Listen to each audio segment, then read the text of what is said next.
Bonjour et bienvenue dans cette nouvelle session de yoga à la découverte des asanas avec ProTrainer. Aujourd'hui, je vous invite à vivre avec moi une posture assise, Janu Sirsasana, la demi-pince. Avant cette posture, il sera important de vous échauffer, de préparer votre corps, vos articulations et mettre en mouvement vos muscles. Donc, on va peut-être commencer avec un petit temps de mise en mouvement, puis assis un petit temps de pranayama et de respiration qui peut être vraiment important car dans cette posture, l'inspire et l'expire guident l'espace de flexibilité que vous allez pouvoir créer.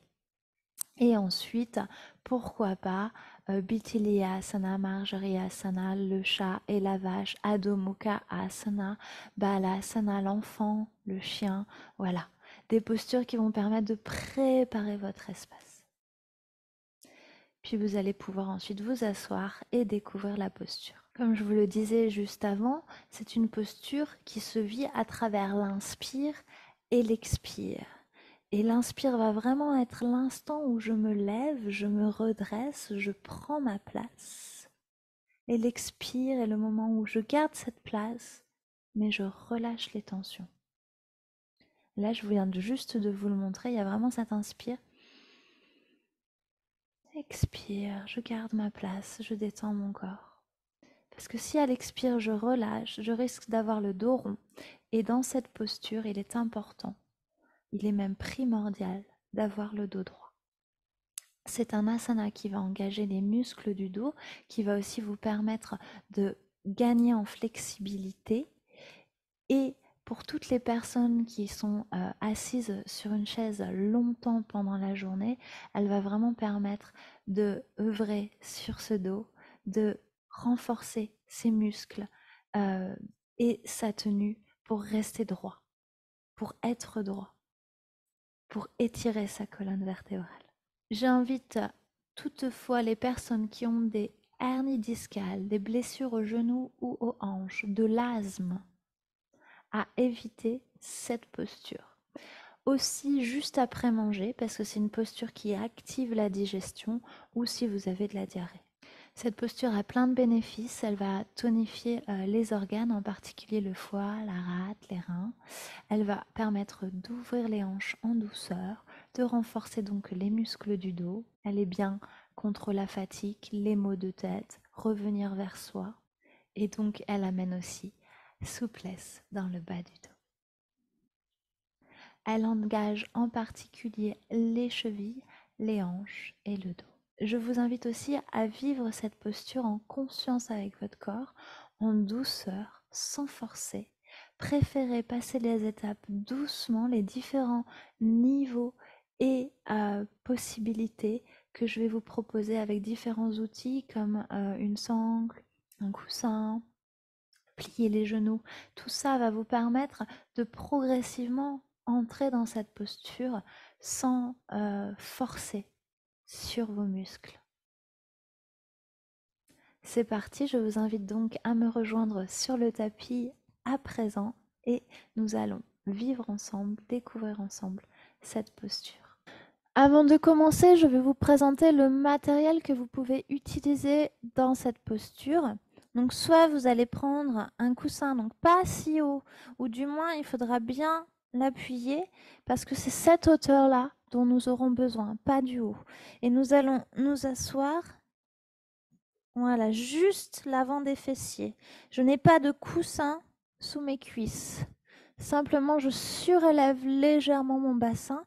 C'est une possibilité, c'est une option dans cette posture, ce qui va me permettre d'avoir un petit peu plus de flexibilité pour descendre. Je vous montre déjà ce mouvement de l'avant qui part pas du dos, mais bien au niveau du bassin, bas du dos et bassin. Voilà, là on est sur cette partie-là quand on descend. C'est pas mon dos qui se roule. Ça, c'est important, j'en profite. On peut aussi sinon choisir une brique. Voilà, ou son vieux dictionnaire, hein, ça marche aussi. Donc pareil, hein, attention, c'est bien l'arrière de mes fesses et non pas l'arrière de mes cuisses qui touche la brique. Et là, pareil, je vais avoir peut-être un petit peu plus de flexibilité pour ceux et celles qui en auront besoin. Donc la première chose, c'est vraiment de voir ce qui est juste pour soi. Est-ce que j'ai vraiment besoin de me surélever? Ça peut être une serviette enroulée aussi, ça fonctionne très bien. Voilà, donc là j'ai un léger surélevement.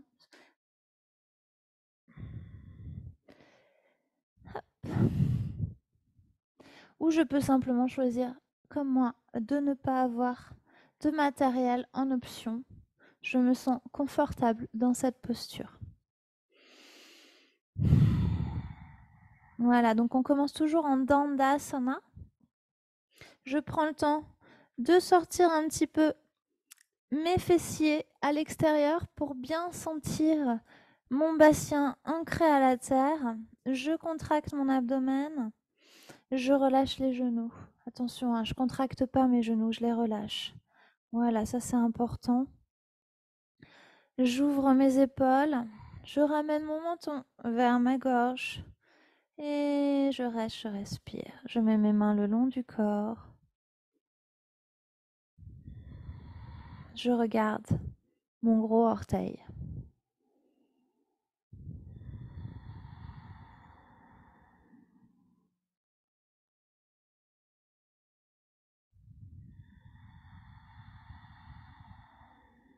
Voilà, je vais prendre plusieurs inspire-expire. Prendre conscience de ma posture. On commence toujours par le côté droit. Donc je vais ouvrir mon pied au niveau du côté gauche. Ramener mon pied gauche à l'intérieur, vers l'aine, vous voyez. Hop, au plus proche. Alors attention, hein, si vous êtes là, c'est aussi OK. On ne va pas se forcer à aller à l'intérieur. Pour ceux et celles qui connaissent déjà la posture, ils peuvent aussi ramener leur pied à l'intérieur de l'aine droite. Mais nous, on va rester sur quelque chose de simple. On va simplement poser son pied contre sa cuisse. Donc, je reprends Dandasana, j'ouvre mon pied, je vais le poser contre ma cuisse. Et je reste, je respire. Et là, j'observe. Peut-être aurez-vous besoin d'une serviette ou de 2 serviettes. Hop. Pour soutenir votre jambe gauche, n'hésitez pas. N'hésitez surtout pas. Voilà, et je reste, j'observe, je contracte mon abdomen, j'ouvre ma cage thoracique, je ramène mon menton vers ma gorge.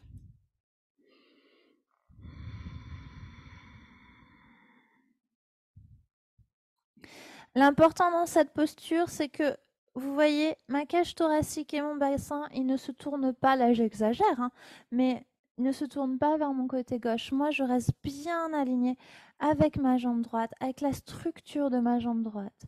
J'inspire, j'ouvre et j'expire, je vais descendre légèrement, me pencher en avant. Voilà, attention, je ne pars pas des épaules, je ne pars pas du milieu du dos, je pars bien de l'intersection entre mon bassin et le bas de mon dos. Et je descends. Et je vais aller attraper mon gros doigt de pied avec mon index et mon pouce. Ça, et je vais regarder en direction de mon gros doigt de pied ou un petit peu plus loin. J'ouvre ma hanche gauche, je donne vraiment l'intention à mon genou, comme si je voulais qu'il se pose au sol. Et je respire. Voilà, en pause finale, on est complètement allongé sur la jambe.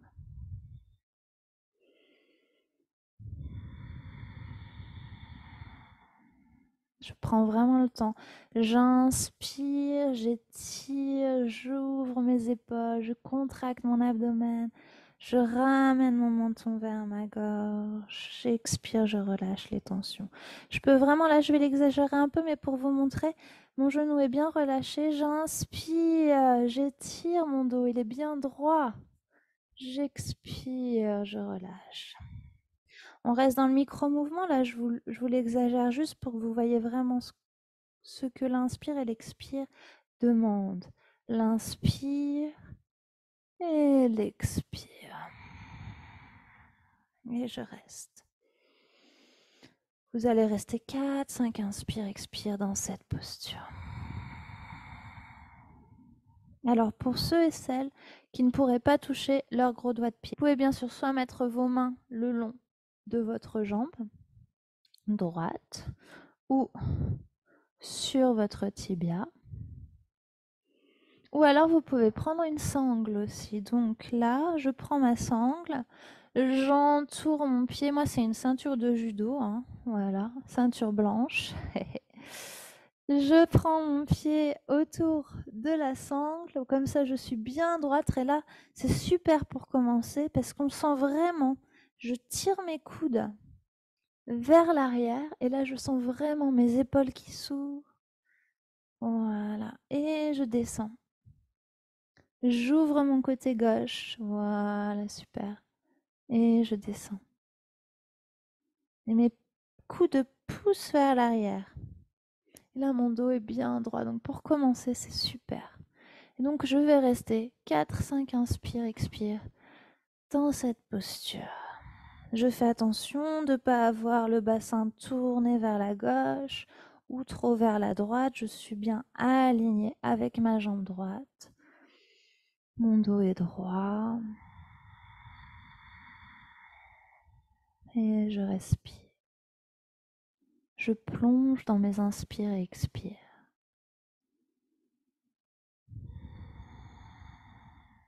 Relâchez bien un genou. Si besoin, on peut le plier un petit peu pour pas forcer sur le dos. Si vraiment on sent que c'est compliqué, on va pas forcer, on va plier le genou, mais on va pas arrondir son dos, surtout pas. On reste bien sur un dos droit.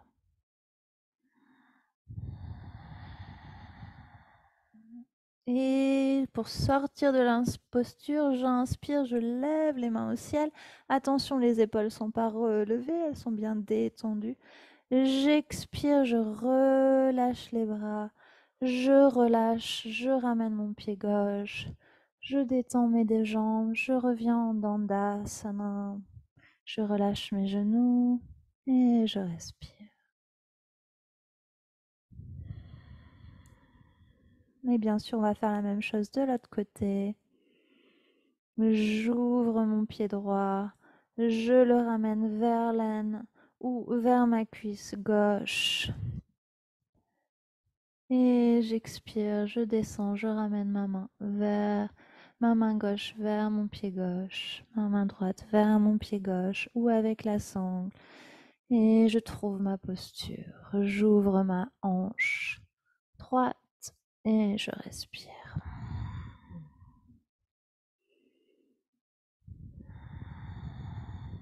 3 à 5 inspire, expire, je prends le temps. Mon menton est bien ramené vers ma gorge. Mes épaules sont ouvertes.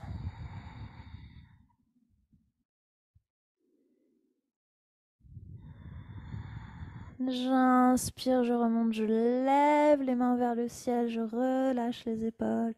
J'expire, je ramène en Dandasana. Je reste consciente.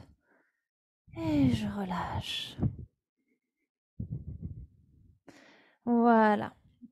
Alors après cette posture, vous pouvez vous poser un petit peu en Savasana pour déposer votre corps au sol ou bien partir sur la posture de l'enfant Balasana, puis le lièvre Shasangasana que nous verrons un petit peu plus tard, ou le chat et la vache pour relâcher les tensions au niveau du dos et pourquoi pas le cobra Bhujangasana qui va nous permettre d'inverser la posture.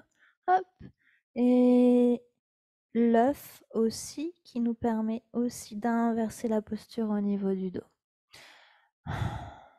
C'est une posture qui a quelques contre-indications, bien sûr.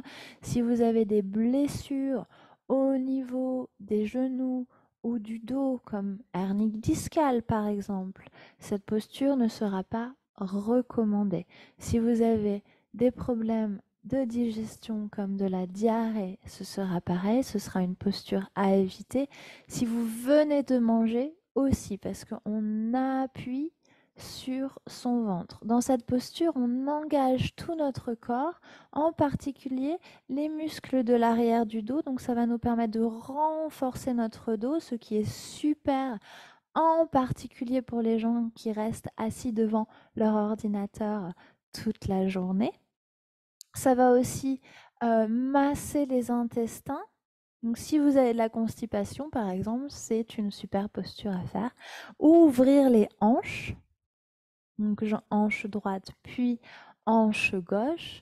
Elle est aussi très bien si on a des maux de tête ou pour les femmes qui ont des douleurs avant leur menstruation ou pendant leur menstruation.